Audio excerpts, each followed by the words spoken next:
guys, Rob Georgia here with you, aka VHS 82 apostrophe, with a very, very, very long overdue video return for anyone and everyone that might care. We're gonna try to get this machine back in good working order.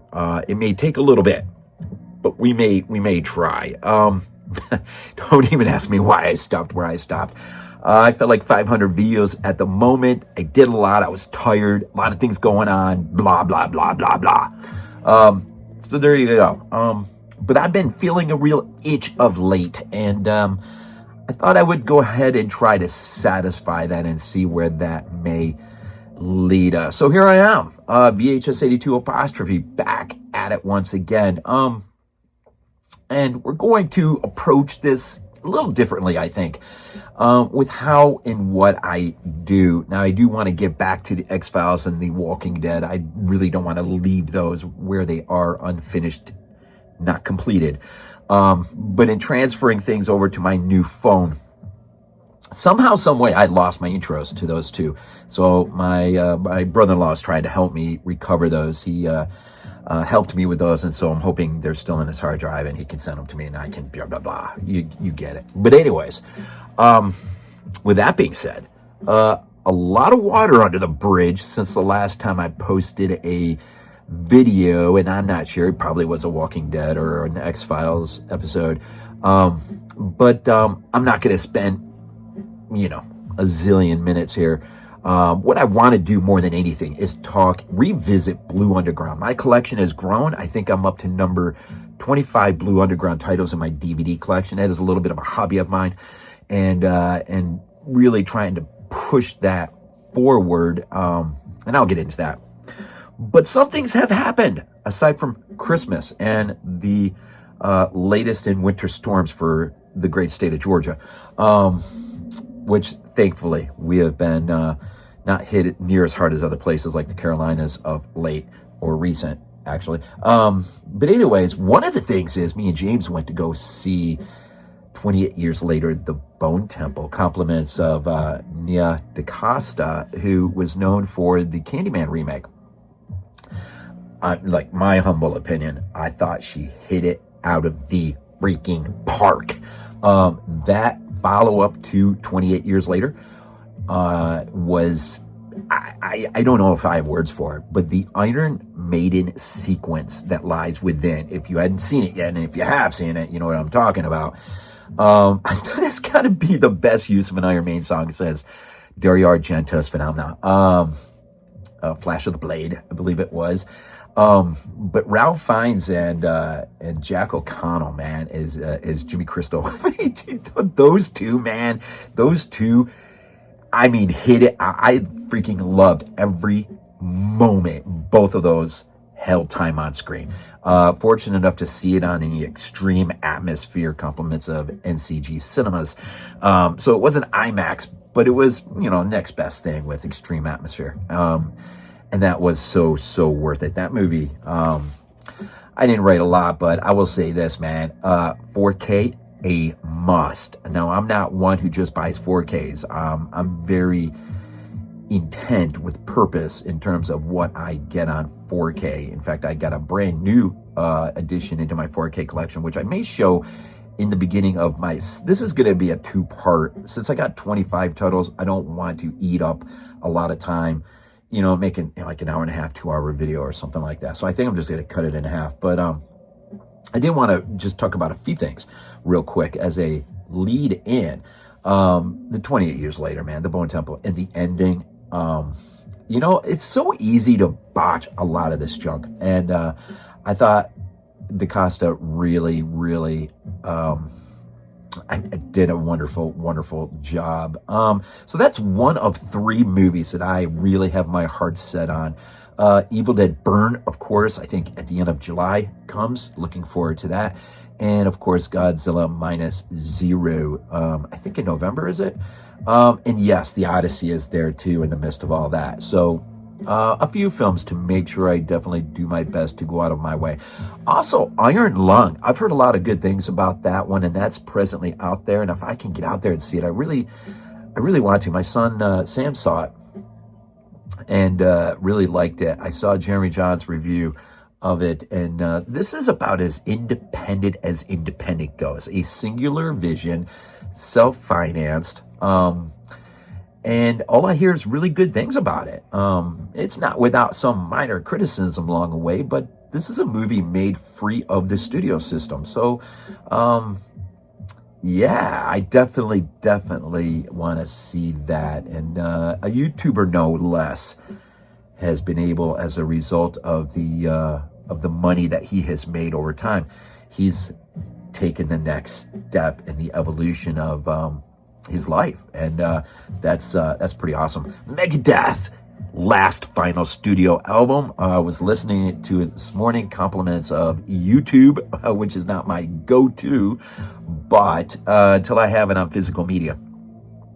We did play it while I was teaching the kids how to make egg on toast. If you don't know what that is, knock a whole lot of it, nice piece of Italian bread, drop the egg in there on a skillet, and flip it over a few times. But anyways, running through all that, listening to the Megadeth, two songs popped out at me: "Obey the Call" and "I Am War."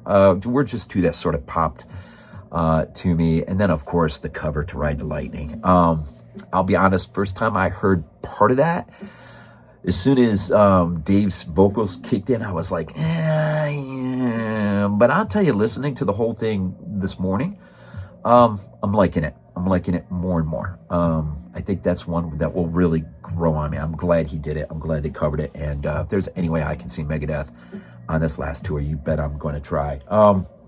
So Iron Lung, Megadeth. Mentioned the movies that I'm looking forward to. I was going to get into Arrow's new release of Evil Dead Rise, but I think I'll touch on that in the second part. So collecting. Here we are again, Blue Underground.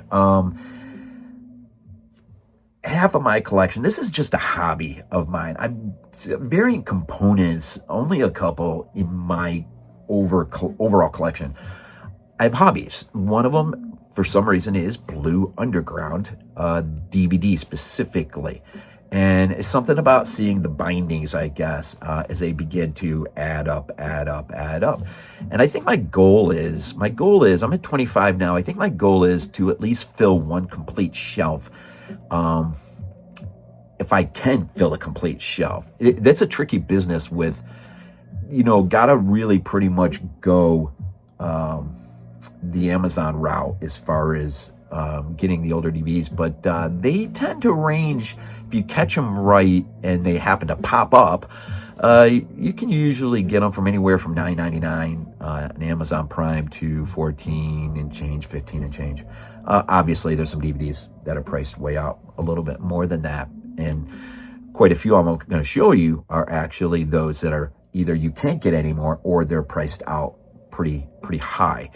And so I'm very fortunate to have the few that I have in my collection at this point. So, Amazon, you still can go out into the wild and collect, as we all know, the many varying boutique labels. I would imagine Severin is still kicking it, just hitting it out of the park. Arrow, of course, their release of Evil Dead Rise is pretty awesome. It's one of those where Glenn, BGD reviews would be like, a movie, is it really worth the release it just got?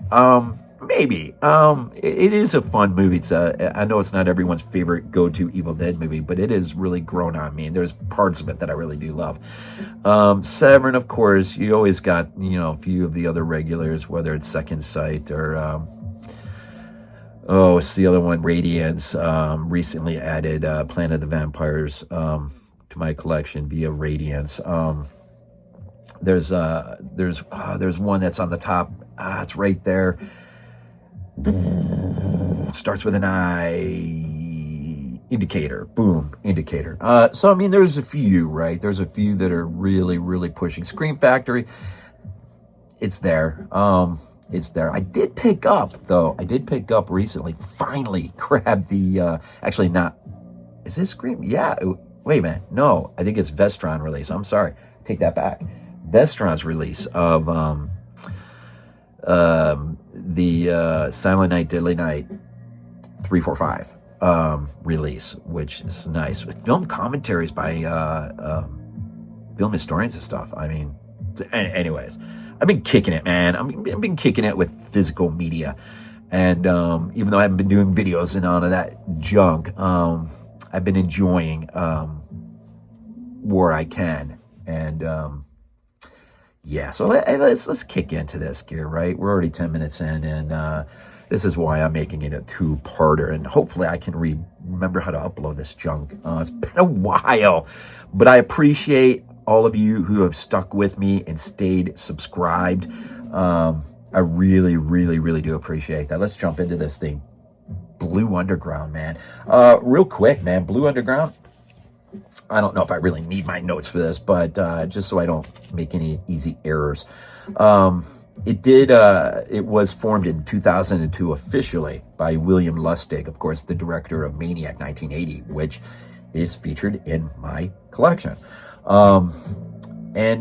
He's which stars Maniac, which stars Joe Spinell. If you don't know Joe Spinell, never seen Maniac, he's the guy in charge of the docs in the original Rocky film, right? Also, William Lustig gave us Maniac Cop, and then Part 2, Part 3, and just a slew of documentaries, which Blue Underground, when it first was conceived, was to be sort of like an umbrella company for documentaries, probably mostly for Anchor Bay, as Anchor Bay back in the day was sort of the pioneer of horror releases in terms of physical media. And Anchor Bay really did pioneer the way. Blue Underground sort of came up through that, right? In 2008, they began putting out their Blu-rays, and then by 2020, their 4Ks. Now, funny, Blue Underground, despite a couple of the recent stellar hitting it out of the park 4K releases, I do not own one Blue Underground 4K as of yet. And if I were to own one, and only one, it would probably be their 4K release of Zombie, Lucio Fulci's Zombie from 1979. That would probably be the one I would want. If I could only own one 4K from Blue Underground, that would be it. But one movie featured in my list here, which I'll get to here really quick, Cauldron did put it out on 4K, and that is City of the Living Dead, the one you see up here. This is the Cauldron release 4K, but also I got the Blu-ray kicking right there. But that transfer is... Anyways, let's kick into this. It's bookended. My Blue Underground collection is bookended by Dario at the beginning and Lucio Fulci at the end. So it's almost perfect, right? With a few in between there where they're in there. But I think it's a pretty good array of actually directors, and we'll get into that. So first one is from 1970. It is, in fact, the first Blue Underground release I ever purchased, and that is, of course, Dario Argento's 1970 Gialli, The Bird with the Crystal Plumage, remains one of my favorite all-time. Probably, I would, if I really thought about it and forced myself, it may be in my top 3 of Dario's films. I absolutely just adore this movie. But this is a nice 2-disc special edition. Picked it up at Best Buy. It was released in 2005. And we were still living in Western New York. We went to a Best Buy to pick up a 300 changer unit. Remember those old changer units where you could load up like 300 DVD, Blu-ray, whatever. And as a consequence, looking through the physical media section, I saw this. And so this, not knowing where my collection, or even that I was going to be a collector per se, but we were always into film, right? And I saw this, and first one. So this really begins it all for me with Blue Underground, and it's the only one I do believe. Well, Dead and Buried, I guess, but it's the only one with a traditional slip. Everyone else are all the others. My second one from Michele Soavi, who my favorite slasher of all time, Stage Fright, from 87? But from 1980, 87, but from '89, Michele gave us The Church. Again, so this is what I mean by the bindings. You start stacking up a lot of those, and they just look nice. But Michele was, boy, there's a lot you can say about him and his relationship with Dario Argento, and coming up as second unit director, and of course his directorial debut. I consider it the greatest slasher of all time, and that is, of course, Stage Fright or Deliria, or the Soundstage Massacre, or Bloody Bird, or whatever you want to call it. I know it is Stage Fright. But The Church, which Giovanni Lamberto Radici, RIP 23, we lost him. Nasia Argento, interesting film, which I do believe served initially to be the third Demons film. But you know how things start. They start one way and they end totally different. Then, of course, my favorite horror film of all time, and the only release I'm really missing is the VHS from, I want to say it's not Imperial, that's Stage Fright on VHS. It's right there on the tip of my tongue. But anyways, the Blue Underground release of City of the Living Dead. This was the first time that I ever owned this movie, was in this release. And of course, again, Giovanni Lamberto Radici. This is a Lucio Fulci film. Christopher George, man. Katrina McCall. And of course, Lucio Fulci, God bless him. Of course, we lost him in 1996. But again, my favorite loosely knitted trilogy, the Gates of Hell trilogy, and my favorite horror film of all time. That'll never change. It is City of the Living Dead, or as it was known back in the day, the Gates of Hell, right? So anyhow, got that. My next one is another Lucio Fulci film. Is a few in there from 1983. It is, of course, Conquest, the sword and sandal epic, sorcery and whatnot. But again, gotta love the bindings, and especially when they start stacking up. But this is just kind of an idea. I won't do it for all of them, but yeah, I've got probably 30 Fulci films, something crazy like, I don't know, it's probably 20 something, but that is a fun film. Next I have Contraband, another Fulci film from 1980, and I haven't even opened this yet. This is what is this? Fabio Testi, Ivana Monte. That's how you say her name. Yeah. I haven't even opened this yet. I haven't had just the, I don't know, just haven't had the, that moment where I just been like, yeah, gotta watch it. But maybe there's a review out there soon for it. But Contraband, another Fulci film.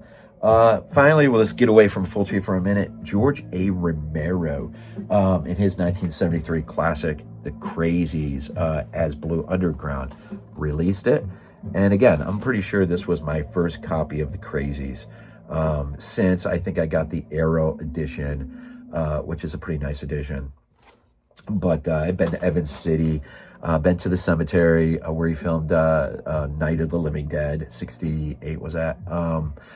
And of course, downtown Evans City, where he filmed some of this as well. So it is fun when you can visit a place and see things laid out in a way where, oh yeah, the camera was probably over here or there, and there's their shot and all that stuff. And I've been to the shooting locations for City of the Living Dead as well, both Midway, Georgia. I haven't gone to the Bonaventure Cemetery, which is just sort of north of it, I think. But the main cemetery where the priest comes walking into and ultimately hangs himself, I've been there. And in fact, I got videos of that down in the archive. That's some good stuff, though, from Romero.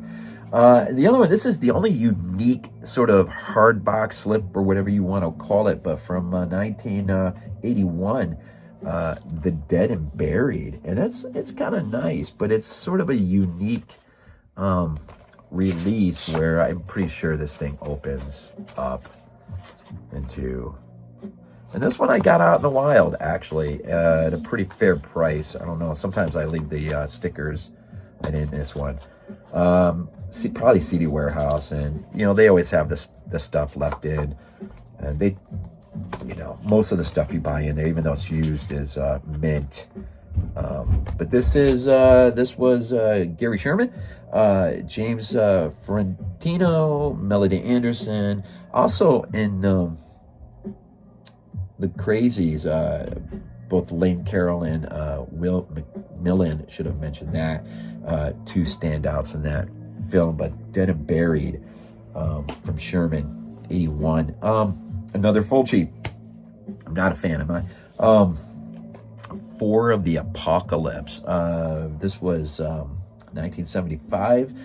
Again, Fabio Testi, Lynn Frederick, and Harry Baird as Bud, who I think absolutely steals. This is one of my favorite Westerns of all time. And there's some great moments here, like the cemetery scene, where you can really sort of see where Fulci's headed down the road, which is awesome. Awesome. But if you've never seen For the Apocalypse, that is definitely worth, if you're a Western, a true Western fanatic, and never seen it, that's a great one.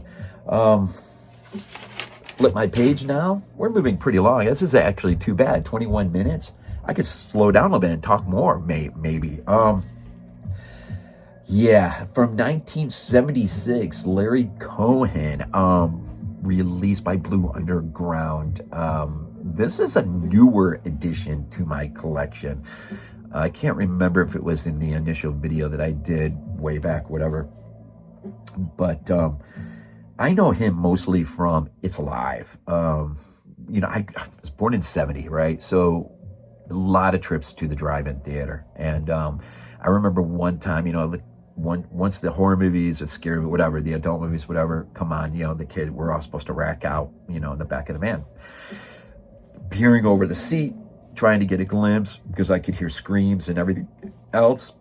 It was the film It's Alive, and it was the milk truck sequence when the baby gets up into the back of the milk truck and the milkman's in there. And that really struck me, because visiting my grandma and grandpa in Niagara Falls, they still had glass milk jugs delivered to them. I think they were in a 6-pack, maybe, if I remember right, or maybe it was smaller. Anyways, so the glass crashes, the milk pours out, mixed with blood, and there's that whole scene. And that scared the absolute crap out of me. But that's not that. It's God Told Me To. And I did review this, I'm pretty sure, BodyBags back in the day.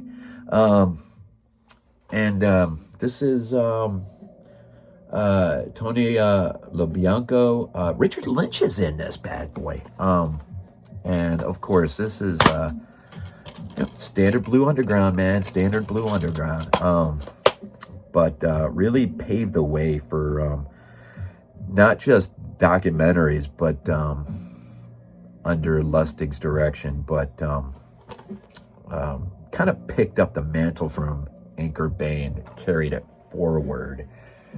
All right, this one is one of the newest additions into my collection from 1977. I've been wanting this one for a while. This one just sort of popped up on Amazon one day. I was looking. Every once in a while, I'll go in there, right, and I'll be like, Blue Underground movies. Things will start popping up, usually 4Ks and stuff, but usually they'll show where you can click on the DVD. And so I saw this movie pop up and quickly clicked on the DVD. And sure enough, popped up for like $10. I couldn't believe it.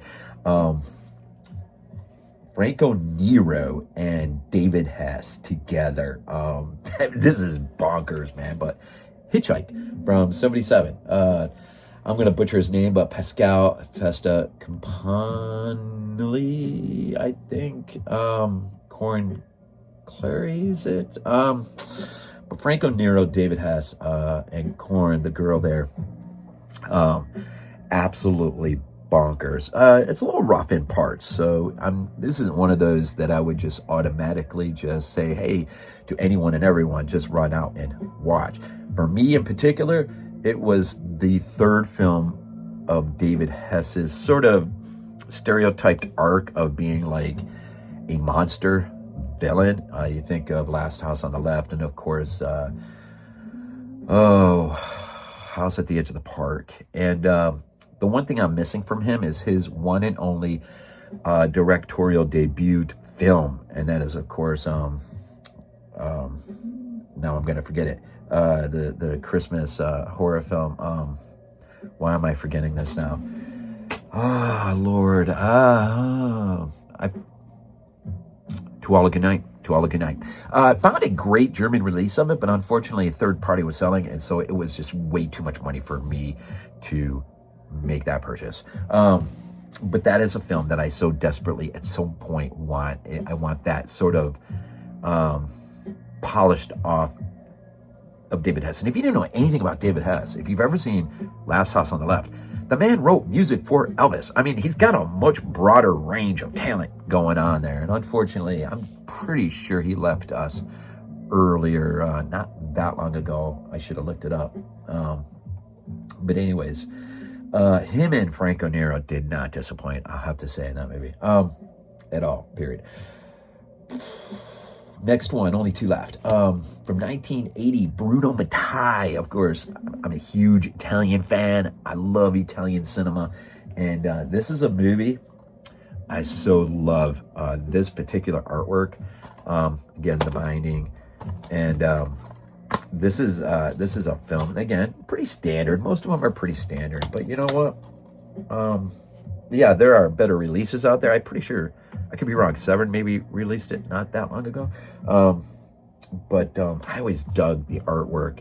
I would have rented this on VHS back in the day. And this movie, man, was one of those movies that just lit my imagination as a kid. Now, I get it. Today, you watch it today, and it's like, it's pretty overly cheesy in parts. But as a kid, when these commandos go into the jungle trying to ascertain an answer as to the infection or why these people are turning into zombies, there was something about that just latched onto me that never quite let go. And maybe it was the Italian effect. Maybe it was the score to Dawn of the Dead that's used in this movie. Whatever it was, something about it latched onto me, and this is one of those early Italian films, watching on VHS on my 25-inch console TV way back in the day, that just sort of lit the imagination as no other films really were. Now, the 80s were the 80s, but Italian cinemas were just different. So this was one of them. Of course, you know, if you've never seen it, popped it in today, and you're anywhere near my age, you're probably going like, what? But you know, imagine a 14, 15-year-old kid laying on the floor in a darkened living room watching it on VHS, you know, and it was what it is. So here we are. We're 30 minutes. That ain't bad, actually. I'm glad I'm doing it in two parts, though. Maybe I'll just chat for a second or two after. But let's end this portion off on a Lucio Fulci. It's one part of the Gates of Hell trilogy, and it is, of course, the House by the Cemetery, Blue Underground release. And again, standard, man. A lot of it's standard, but I mean, the reason why you do it is so that, you know, you have this effect on your shelf. I mean, it just looks beautiful. Doesn't it look beautiful? And it sort of calls back almost to the VHS days of going into the video store. And I had my one particular video store that I loved more than any other, that I just, for that small window of time that I could, rented and bought movie posters, and they always had popcorn being made, and there's that smell of the VHS case with the popcorn, and just their horror section was in the back, almost made up like a castle. They had a section just for Italian cinema, foreign cinema, but Italian films probably took up most of the foreign section. But that's where I really broke in. That and Fangoria, right? Fangoria, like I picked this up at a convention at the beginning of the summer. Always needed to get this back in my collection. This particular print of this number 9. Had a teacher confiscate this from me when I was a kid. Never got it back. But yeah, I mean, as a kid, man, There's no internet. There's no phones. There's none of that junk, man. You open up the newspaper, you look through the ads, which Groovy, is it Groovy Doom? If you've never heard of Groovy Doom, try to find that on Facebook. They relish in putting out newspaper ads, the things that I would have seen all the time as a kid and went like, what are you going to go see? Let's go see this one. And sometimes a new one they'll put up just brings back memories. I can't even tell you. I can remember just opening it up and looking at those ads and going, oh yeah, we're so there, going to see that movie. But my only regret, and it's not like a real regret or anything, but it's like I wish Blue Underground would have got their hands on The Beyond, and I could have the trilogy together under this label. Of course, if I did, since it's a loosely knit trilogy, I probably would have them together and not just in alphabetical order within the confines of this niche. As I do with a franchise later on in the second part, you'll see I have them together, even though technically I guess I should have them broken apart alphabetically, but since they are part of a franchise, I've kept them together. And that is how I do my collection, by the way. It is, by and large, it's by release company. So all my Arrows are together, all my 88s are together, all my Screen Factories, all my Vestrons, all my, Blue Undergrounds, whatever it is, they're all together. So there's consistency in the bindings. And of course, all my blues are separated on its own shelf. All my DVDs are on their own shelf. And then we have another shelf way over that is alphabetical order, and it's mostly family-related films and whatnot. But my wife drives her nuts to try to find a movie that is categorized within a boutique label. And so I have one shelf just for her that is alphabetical. But House by the Cemetery, again, first time I ever picked this one up was on this release. And when I did, I have to tell you, and I have a special corner, you can't see it, but way over there, I have beautiful, was it like 40 by 20 or something like that? Big poster of House by the Cemetery. I have the Gates of Hell. I've got the Beyond print of that up, plus a nice picture of Lucio Fulci on the bridge of the set of the Beyond. I've seen, I'll save that for later, I guess. But I did see the Beyond in the theater. That's epic to see on the big screen. But my first Fulci movie ever was A Cat in the Brain. Saw that in the theater. That was the first Fulci, and I've seen two others. I mentioned the one, the Beyond. The other I'll mention in my second part, because that bookends, right? But House by the Cemetery. So it's really too bad I won't have that trilogy together under this release. But I mean, so Blue Underground. And again, Katrina McCall, who's in all three of those films, and Paolo Malco, that's how you say it. I love Lucio Fulci. Absolutely love Lucio Fulci. Epic. So that's part one. I'm trying if there's anything else I want to just jab at a little bit. Trying to think. The only really big thing I've done, I think, since I went on to my sabbatical and stopped doing videos, and maybe I'll show it off. Maybe I'll show it off in part two. Give me something to talk about a little bit. The beginning part was the Dead convention up there near Pittsburgh at the mall there, and got some autographs, and that was a great trip we did at the beginning of the summer.